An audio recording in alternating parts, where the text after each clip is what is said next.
चलिए अब शुरू करते हैं बुलेट की रफ्तार से खबरों का सिलसिला। अयोध्या राम मंदिर केस में मध्यस्थता को लेकर सुप्रीम कोर्ट ने फैसला सुरक्षित रखा है। हिंदू महासभा ने मध्यस्थता का विरोध किया है। हालांकि मुस्लिम पक्ष और निर्मोही अखाड़ा मध्यस्थता के लिए तैयार है। भाजपा के वरिष्ठ नेता सुब्रमण्यम स्वामी ने कहा है कि अयोध्या की जमीन पर सिर्फ हिंदुओं का हक है। मुस्लिम पक्ष को मुआवजा देकर कहीं और जमीन दे देनी चाहिए। वहीं मुस्लिम पक्षकार इकबाल अंसारी ने कहा है कि राम मंदिर पर बातचीत से ही फैसला होना चाहिए। वे केस के समाधान के लिए तैयार हैं और मुस्लिम पक्ष कोर्ट के हर फैसले को मानेगा। प्रधानमंत्री नरेंद्र मोदी ने बड़ी पहल की है। पीएम ने अपने निजी बजट खाते से कुंभ सफाई कर्मचारी कॉर्पस फंड को 21 लाख रुपए डोनेट किए हैं। पीएम सियोल शांति पुरस्कार की 1 करोड़ 30 लाख की रकम भी नमामि गंगे को दान कर चुके हैं। कानपुर में 8 मार्च को प्रधानमंत्री नरेंद्र मोदी की रैली होने जा रही है। रैली के मद्देनजर सुरक्षा के कड़े इंतजाम किए गए हैं। कल इसके लिए पूरे दिन शहर में ड्रोन उड़ाने पर पाबंदी लगा दी गई है। पीएम की सुरक्षा में स्नाइपर भी तैनात किए जाएंगे। 10 मीटर की ऊंचाई तक किसी परिंदे को भी दाखिल नहीं होने दिया जाएगा। पीएम की सुरक्षा में पुलिस बल के साथ पैरा मिलिट्री फोर्सेस भी तैनात रहेंगी। एसपीजी भी तैयारियों का जायजा लेने के लिए पहुंच चुकी है।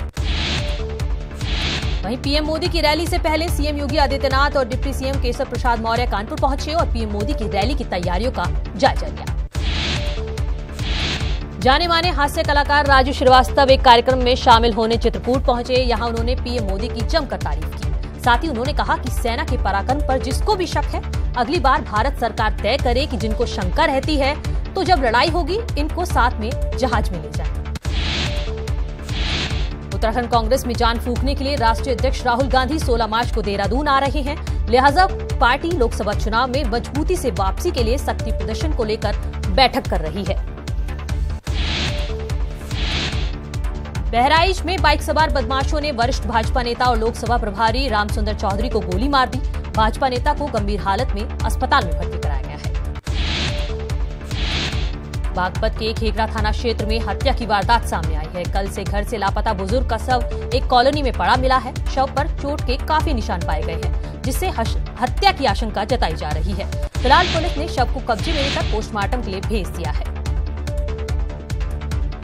हरिद्वार में ट्रेन से कटकर एक युवक की मौत हो गई। मृतक युवक का नाम शाहरुख बताया जा रहा है। सूचना पर पहुंची पुलिस ने शव को परिजनों को सौंप दिया है। पंजाब से अपहृत व्यापारी को सहारनपुर और पंजाब पुलिस ने संयुक्त ऑपरेशन के दौरान मुठभेड़ के बाद सकुशल बरामद कर लिया है। मुठभेड़ में एक बदमाश को गोली लगने के बाद उसे जिला अस्पताल सहारनपुर में उपचार के लिए भेज दिया गया है। वहीं एक बदमाश भागने में सफल रहा। कानपुर में छात्रों के 2 गुटों में विवाद हो गया। दोनों गुटों में जमकर मारपीट हुई। ये पूरी घटना बर्रा थाना क्षेत्र के करही की है। फिरोजाबाद के सिरसागंज थाना क्षेत्र में सड़क हादसे में 2 लोगों की मौत हो गई। दोनों बाइक पर सवार होकर एक शादी समारोह में शामिल होने के लिए जा रहे थे। पुलिस ने दोनों के शवों को पोस्टमार्टम के लिए भेज दिया है। शाहजहांपुर में मासूम का अपहरण कर 5 लाख की फिरौती मांगने के मामले में नया मोड़ आ गया है। पुलिस ने इस मामले में 5 लोगों को गिरफ्तार किया है। आरोपियों में पुलिस इंस्पेक्टर सुशील कुमार की पत्नी राधा और बेटा राहुल भी शामिल थे। 4 साल के मासूम का अपहरण करने के बाद 5 लाख की फिरौती मांगी गई थी। सिद्धार्थनगर में बेकाबू ट्रैक्टर की चपेट में आने से बाइक सवार दंपति की मौत हो गई। हादसा सदर थाना क्षेत्र के अशोक मार्ग पर हुआ। सूचना पर पहुंची पुलिस ने शवों को पोस्टमार्टम के लिए भेज दिया है। संभल में शादी की तैयारियों के बीच खाना बनाने के दौरान सिलेंडर में धमाका हो गया। हादसे में लड़के की मां समेत 5 लोग गंभीर रूप से घायल हो गए। सभी घायलों को जिला अस्पताल में भर्ती कराया गया है। जौनपुर के स्थानीय कस्बा बाजार में ओरिएंटल बैंक की शाखा में आग लगने से हड़कंप मच गया। सूचना पर पहुंची दमकल की गाड़ियों ने कड़ी मशक्कत के बाद आग पर काबू पाया। आग में बैंक के उपकरण, दस्तावेज सब जलकर खाक हो गए। सहारनपुर में पेट्रोल पंप पर हुई हजारों की लूट का पुलिस ने खुलासा कर दिया है। पुलिस ने लूट में शामिल एक युवक को गिरफ्तार कर लिया है, जबकि दूसरा मौके से भागने में कामयाब रहा। पुलिस ने चोर के पास से एक बाइक और तमंचा भी बरामद किया है। समाज कल्याण विभाग में हुए छात्रवृत्ति घोटाले के मामले में एसआईटी ने मंगलोर विधायक काजी निजामुद्दीन के भाई समेत 3 कॉलेज संचालकों को गिरफ्तार किया है। आरोप है कि तीनों ने मिलकर 2.5 करोड़ रुपए की छात्रवृत्ति हड़पी और विभाग को चूना लगाया। देहरादून के सबसे बड़े सरकारी महिला दून अस्पताल में बच्चा बदलने का मामला सामने आया है। देहरादून में रहने वाले एक दंपति ने अस्पताल स्टाफ पर लड़के के बदले लड़की सौंपने का आरोप लगाते हुए सीएमएस से डीएनए कराने की मांग रखी है। सीएमएस के टमटा ने आरोप लगाने वाली महिला की मांग पर डीएनए कराने की बात कही है। अस्पताल प्रशासन के आश्वासन के बाद आरोप लगाने वाले इस परिवार ने कहा है कि रिपोर्ट में जो भी सच्चाई सामने आएगी वो इन्हें मंजूर होगी। कन्नौज में एक निजी अस्पताल में प्रसूता की मौत हो गई, जिसके बाद परिजनों ने अस्पताल में जमकर हंगामा काटा। बता दें कि निजी अस्पताल चलाने वाली महिला पिछले साल भी अस्पताल में मरीज मरने के कारण जेल गई थी। गोंडा में एक पति ने अपनी पत्नी से परेशान है। पीड़ित पति न्याय के लिए लगातार पुलिस अधिकारियों के चक्कर लगा रहा है और राष्ट्रपति से इच्छा मृत्यु की गुहार लगा रहा है। प्रदेश सरकार ने बुंदेलखंड यूनिवर्सिटी में पढ़ने वाले छात्रों को बड़ा तोहफा देते हुए आगामी सत्र से यूनिवर्सिटी में विदेशी छात्रों के लिए कोर्स की सुविधा उपलब्ध करा दी है। विश्वविद्यालय की कार्य परिषद ने विदेशी छात्रों के लिए यूनिवर्सिटी में डिप्लोमा कोर्स शुरू कर दी है। बरेली में नई आईएएस अधिकारी दिव्या मित्तल की पहल पर बीडीए की पार्किंग में कैंप का आयोजन किया गया, जिसमें सिंगल विंडो सिस्टम के तहत सभी छोटे से लेकर बड़े अधिकारियों ने प्रधानमंत्री आवास योजना के लाभार्थियों की समस्याओं का समाधान किया। इस दौरान वीसी दिव्या मित्तल ने बताया कि इस तरह का ये कैंप उत्तर प्रदेश में पहला प्रयास है। उधम सिंह नगर के जिलाधिकारी डॉक्टर नीरज खैरवाल ने जिले में तैनात 6 उप जिलाधिकारियों के तबादले कर दिए हैं।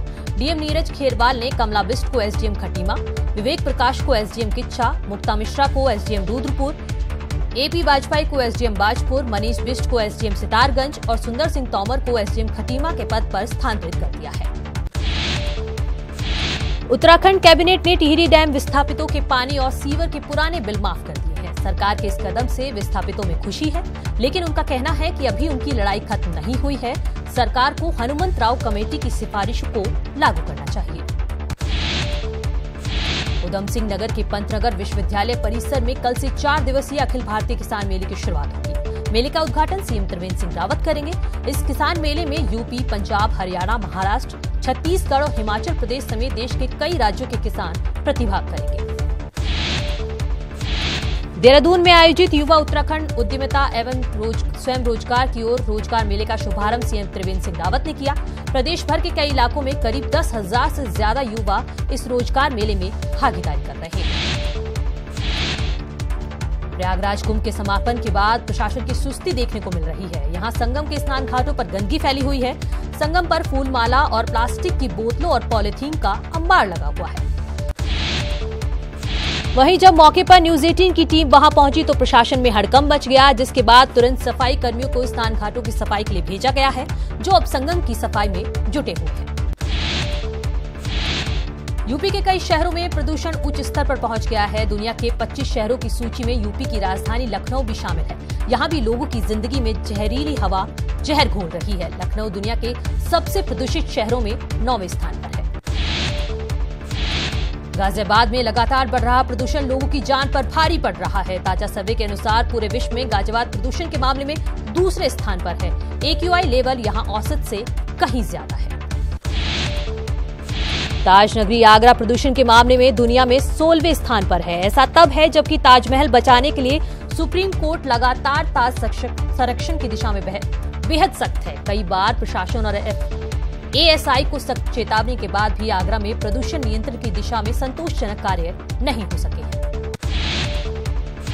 वहीं औद्योगिक नगरी कानपुर में भी बुरा हाल है। दुनिया के 25 प्रदूषित शहरों में कानपुर का स्थान 21वां है। दिन पर दिन यहां भी लोगों की जिंदगी में प्रदूषण जहर घोल रहा है। देश की राजधानी से लगा नोएडा भी दुनिया के 25 शहरों की सूची में 9वें स्थान पर है। रोज की भागम दौड़ से यहाँ के लोग मानो जीने के मायने ही भूल गए हैं। उन्हें नहीं पता कि प्रदूषण की जिंदगी पर किस तरह भारी पड़ रहा है। भारतीय सेना ने पाकिस्तान की फायरिंग का करारा जवाब दिया है। मेंढर के बालोनी सेक्टर में भारतीय सुरक्षा बलों ने पाकिस्तान की पोस्ट को तबाह कर दिया है, जिसमें कई पाकिस्तानी सैनिकों के घायल होने की खबर है। बता दें कि पाकिस्तान की तरफ से आज सुबह से ही नौशेरा सेक्टर, मेंढर और पुंछ सेक्टर समेत कई अन्य इलाकों में लगातार फायरिंग हो रही है, जिस पर करारा जवाब देते हुए भारतीय सेना ने पाकिस्तान की पोस्ट उड़ा दी है। अमेरिका ने पाकिस्तानी नागरिकों की वीजा अवधि को 5 साल से घटाकर 3 महीने कर दिया है। ये नई व्यवस्था पाकिस्तान के पत्रकारों पर भी लागू होगी। साथ ही अमेरिकी सरकार ने पाकिस्तान के नागरिकों के लिए भी वीजा आवेदन की फीस को भी 160 अमेरिकी डॉलर से बढ़ाकर $192 कर दिया है।